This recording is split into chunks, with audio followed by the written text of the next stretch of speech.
আওয়ামী লীগ সরকারের আমলে দেশের অভূতপূর্ব উন্নয়নের বাস্তব চিত্র তুলে ধরতে এবং বিশ্বে বাংলাদেশ যে মর্যাদা ও সম্মান অর্জন করেছে তা ধরে রাখতে প্রবাসী বাংলাদেশিদের প্রতি আহ্বান জানিয়েছেন প্রধানমন্ত্রী শেখ হাসিনা। বিস্তারিত ডেস্ক রিপোর্টে।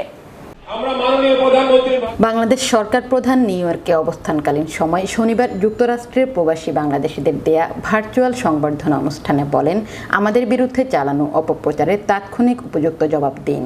যুদ্ধ অপরাধী ও জাতির পিতার খুনিদের আত্মীয় স্বজনদের পাশাপাশি দেশ ছেড়ে পালিয়ে যাওয়া অর্থ পাচারকারী সহ নানা অপরাধীরা রয়েছে এই অপপ্রচারের নেপথ্যে। প্রধানমন্ত্রী বলেন, সোশ্যাল মিডিয়ায় যারা অপপ্রচার চালাচ্ছে তাদের বেশিরভাগকেই অপকর্মে জড়িত থাকার জন্য চাকরি থেকে বরখাস্ত করা হয়েছে এবং অপরাধ করে দেশ ছেড়ে পালিয়েছে। বাংলাদেশ সম্পর্কে মিথ্যা ও বানোয়ার তথ্য দিয়ে অন্যদের সবক দিচ্ছেন এমন ব্যক্তিদের চরিত্র ও অপকর্ম জনসম্মুখে তুলে ধরার কথা বলেন সরকার প্রধান।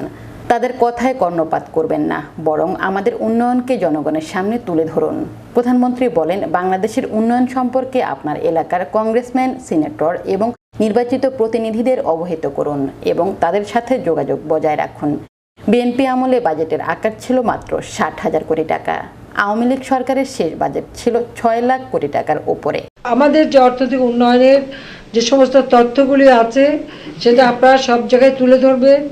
বিশেষ করে আপনার প্রত্যেকটা এলাকায়, আপনাদের এলাকায় কংগ্রেসম্যান আছে, সিনেটর আছে, স্থানীয় নির্বাচিত প্রতিনিধিরা আছে, তাদের সঙ্গে একটা যোগাযোগ রাখা, বাংলাদেশের অবস্থানটা সেখানে তুলে ধরা, আমাদের নামে যারা মিথ্যা অপবাদ দিচ্ছে তার সাথে উপযুক্ত জবাব দিতে হবে এবং ওই লোকগুলি তাদের চরিত্রটা কী সেগুলি মানুষকে জানাতে হবে। যারা যে এত বড় বড় কথা বলে তারা কি অপরাধ করে এখানে এসে একেবারে সাধু সন্ন্যাসী হয়ে গেছে। কাজেই এদের কথা কান না দিয়ে আপনারা আমাদের যে উন্নয়নটা এটা মানুষের কাছে তুলে ধরবেন।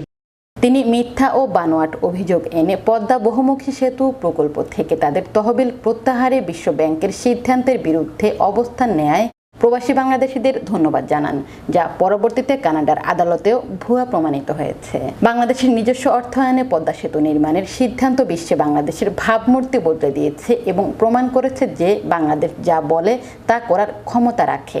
প্রধানমন্ত্রী আবারও জলবায়ু পরিবর্তন, কোভিড-19 মহামারী, রাশিয়া ইউক্রেন যুদ্ধ, নিষেধাজ্ঞা ও পাল্টা নিষেধাজ্ঞার কারণে বিশ্বে আসন্ন তীব্র খাদ্য সংকট সম্পর্কে দেশবাসীকে সতর্ক করে ভবিষ্যতে তার থেকে বাঁচতে সবাইকে আরো বেশি করে খাদ্য উৎপাদনের কথা বলেন। একটি প্রকট খাদ্য সংকট আসন্ন, তাই দেশে আপনার স্বজনদের বলুন, বিভাজনের কারণে দেশের কোনো জমি অনাবাদি রাখা যাবে না। তাছাড়া বাংলাদেশ এরই মধ্যে একটি ডিজিটাল দেশে রূপান্তরিত হয়েছে।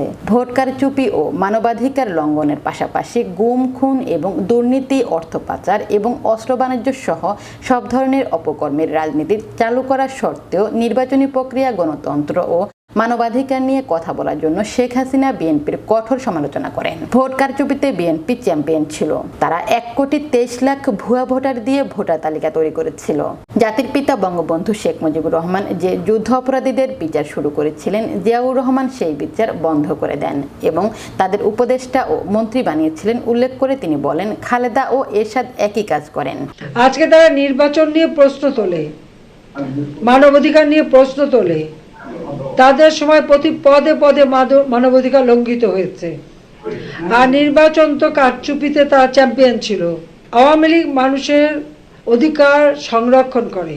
আওয়ামী লীগ এদেশের মানুষের ভোটের অধিকার নিশ্চিত করেছে, ভোটের অধিকার মানুষের হাতে ফিরিয়ে দিয়েছে। যে অধিকার ক্যান্টনমেন্টে বন্দী ছিল আজকে তা জনতার হাতে তুলে দিয়েছে। 2009 সাল থেকে এ পর্যন্ত এই ধারাবাহিক গণতান্ত্রিক পদ্ধতি বাংলাদেশে আজকে প্রতিষ্ঠিত হয়েছে বলেই কিন্তু আর্থসামাজিক উন্নতি হচ্ছে। প্রধানমন্ত্রী বলেন, জিয়া পরিবার এত বিপুল পরিমাণ অর্থ সংগ্রহ করেছে যে তারা যুক্তরাষ্ট্রে তার ছেলে জয়কে অপহরণ ও হত্যার উদ্দেশ্যে জয়ের তথ্য সংগ্রহে এক FBI কর্মকর্তাকে নিয়োগ করেছিল। আওয়ামী লীগের সভানেত্রী বলেন, তার দল সবসময় জনগণের অধিকার রক্ষায় বিশ্বাসী। তিনি বলেন, আওয়ামী লীগ ক্যান্টনমেন্ট বন্দী অবস্থা থেকে জনগণের ভোটাধিকারের ক্ষমতা ফিরিয়ে দিয়েছে। 2009 সাল থেকে গণতান্ত্রিক প্রক্রিয়া অনুসরণ করে বাংলাদেশ এখন আর্থসামাজিকভাবে উন্নয়নে এগিয়ে যাচ্ছে।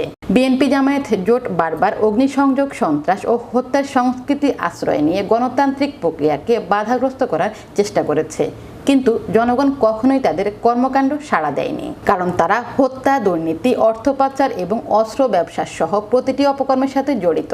প্রধানমন্ত্রী বলেন, তার সরকার দেশের মানুষকে একটি সুন্দর ও উন্নত জীবন দিতে পদক্ষেপ নিয়েছে।